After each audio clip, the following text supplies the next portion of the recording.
पंजाब में झेलम से लेकर चेनाब नदी तक राजा पोरस या पुरुवास का राज्य था।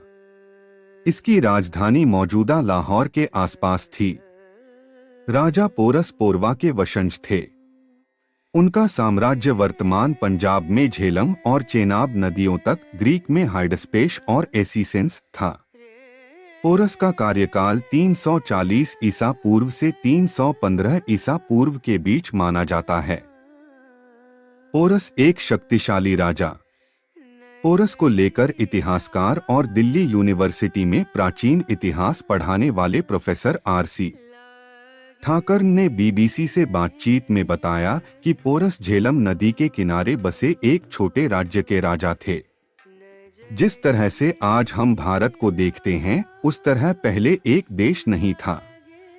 अलग अलग राज्य थे जिनमें से एक का शासक पोरस थे। वो बताते हैं, पोरस का शासन क्षेत्र पंजाब में झेलम के आसपास था।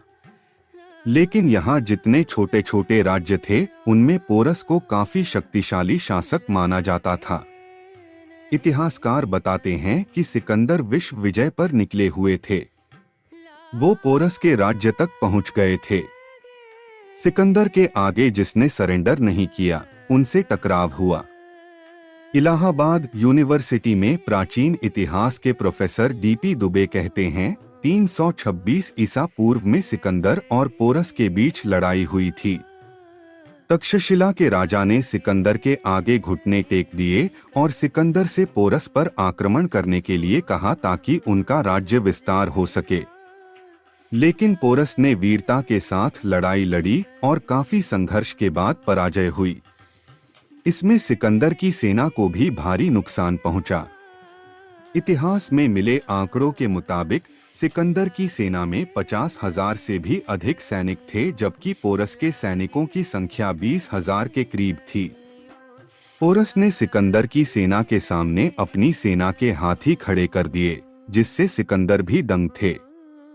हालांकि प्रो दुबे यह भी मानते हैं कि सिकंदर का आक्रमण कभी भारत में हुआ ही नहीं। वो कहते हैं, मेरे हिसाब से सिकंदर का आक्रमण पाकिस्तान में हुआ था। सिकंदर की हिम्मत कभी सिंध नदी पार करने की नहीं हुई। सिकंदर और पोरस की दोस्ती कैसे हुई? प्रो ठाकर बताते हैं, जब पोरस हार गए तब उन्हें सिकंदर के सामने पेश किया गया। सिकंदर ने पोरस से सवाल किया कि उनके साथ कैसा बर्ताव किया जाए। इस सवाल के जवाब में पोरस ने सिकंदर से बड़े आत्मविश्वास और आत्मसम्मान के साथ कहा कि ठीक वैसा जैसा एक शासक दूसरे शासक के साथ करता है। सिकंदर को उनका आत्मविश्वास से भरा जवाब पसंद आया और उसके बाद सिकंदर को महसूस हुआ कि उनकी सेना को यहाँ काफी संघर्ष करना पड़ा है और नुकसान झेलना पड़ा है। इस तरह के नुकसान और टकराव से बचने के लिए सिकंदर ने पोरस से दोस्ताना संबंध स्थापित किए ताकि आगे किसी तरह की मदद के लिए पोरस का साथ हासिल किया जा सके। प्रो ठाकर कहते हैं, सिकंदर की मजबूरी और कूटनीतिक समझ थी जिस वजह से उन्होंने पोरस से व्यावहारिक तौर पर दोस्ताना संबंध रखे। ठाकर के मुताबिक सिकंदर और पोरस का युद्ध तिथि निर्धारण के लिहाज से अहम रहा है। वो कहते हैं, सिकंदर के आक्रमण के बाद भारतीय इतिहास में सुनिश्चित तिथिकरण का सिलसिला स्पष्ट हो जाता है और दूसरी बात ये कि यह एक सीमावर्ती क्षेत्र था। सिकंदर को भारत में घुसने से पहले काफी संघर्ष करना पड़ा और जनधन की हानि उठानी पड़ी। सिकंदर विश्व विजय के लिए निकले थे, लेकिन ये आसान नहीं था। सिकंदर को पता था कि पूर्व में भी काफी राज्य हैं जिनका सामना करना पड़ेगा और सिकंदर की सेनाएं थक चुकी थीं, उनमें निराशा का भाव था। वो वापस लौटना चाहते थे। ये समस्या सिकंदर के लिए चिंता का विषय थी। वहीं पर एक तरह से सिकंदर के विजय अभियान पर ब्रेक लग गया और वो पूर्व के भारत की तरफ अपना सैनिक अभियान जारी नहीं रख पाए। वहीं प्रो दुबे पोरस और सिकंदर की लड़ाई को मामूली बताते हैं।